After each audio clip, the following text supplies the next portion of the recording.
বসিরহাট লোকসভা কেন্দ্রের বিজেপি প্রার্থী রেখা পাত্রকে ঘিরে বিক্ষোভ এলাকার বাসিন্দাদের।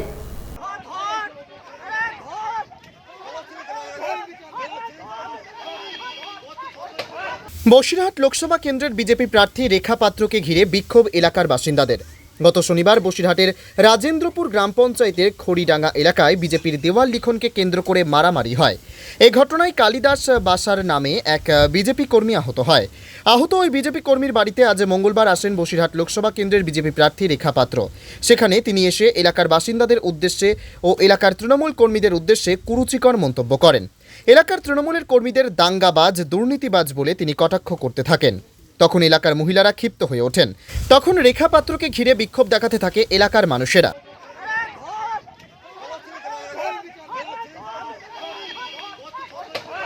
বিক্ষোভ চলাকালীন এক মহিলার শাড়ি ব্লাউজ ছিঁড়ে দেয় রেখা পাত্রের সঙ্গে থাকা এক বিজেপি কর্মী।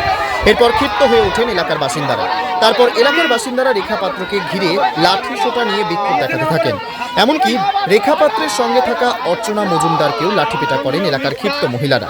এই পরিস্থিতি দেখে রেখা পাত্রর নিরাপত্তা রক্ষীরা দ্রুত রেখা পাত্রকে ওই এলাকা থেকে সরিয়ে নিয়ে যায়। তখন এলাকার ক্ষিপ্ত মানুষেরা লাঠি সোঁটা নিয়ে রেখা পাত্রের গাড়ির দিকে ছুটে যায় এবং রেখা পাত্রের গাড়ি লক্ষ্য করে ইট ছোড়ে। এরপর রেখা পাত্রের সঙ্গে থাকা অন্যান্য গাড়িগুলোকেও রাস্তায় গাড়ির সামনে কাঠের গুঁড়ি ফেলে আটকে দেয়। ধন্যবাদ পরিস্থিতি তৈরি হয় এই খড়িডাঙ্গার মাঝের পাড়া এলাকায়।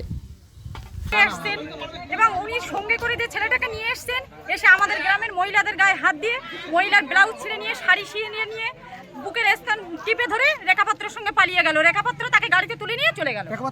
হ্যাঁ, রেখাপাত্র গাড়িতে নিয়েই চলে গেল। আমরা তাকে ধরার চেষ্টা করেছিলাম, রেখাপাত্র তাড়াতাড়ি গাড়িতে করে তুলে নিয়ে বেরিয়ে গেল। আপনারা কি চান? আপনারা আমরা সঠিক বিচার চাই। হ্যাঁ, রেখাপাত্র তাকে সুযোগ দিয়েছে, রেখাপাত্র তাকে তুলে নিয়ে গেছে। রেখাপাত্র নিজেই বলছে যে আমি কি খুলে দেখাবো, তার উনিকে সন্দেশখালিটা এখানে বানিয়ে দিয়ে গেল, খড়িডাঙ্গাতে সন্দেশখালি বানিয়ে দিয়ে গেল। আমরা সঠিক বিচার চাই। কেন মেয়ে ছেলের গায়ে হাত দিল? এখানে এসে মেয়ে ছেলের কেন অপমান করলো?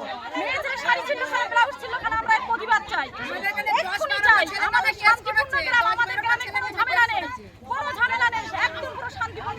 Bureau report, PB news.